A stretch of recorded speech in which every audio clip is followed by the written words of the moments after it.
A joyful learning. புரிதல்.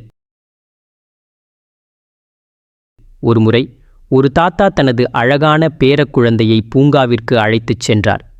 அவர் தனது பேத்தி மீது அதிகம் பிரியம் கொண்டவர். சிறுமி தனது 2 கைகளிலும் 2 ஆப்பிள்களை வைத்திருந்தாள்.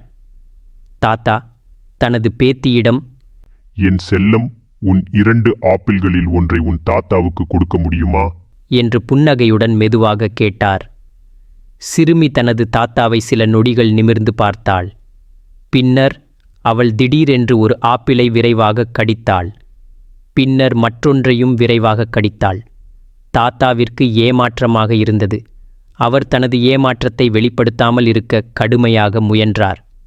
அப்போது சிறுமி தன் கடித்த ஆப்பிள்களில் ஒன்றை தாத்தாவிடம் கொடுத்து, தாத்தா, இதை உண்ணுங்கள், இதுதான் இனிப்பானது என்றாள். தாத்தா தனது புரிதலை நினைத்து வெட்கப்பட்டார்.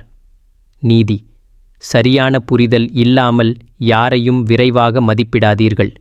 மற்றவர்களுக்கும் தங்களை விளக்குவதற்கு நேரம் கொடுங்கள். நன்றி. Like, subscribe.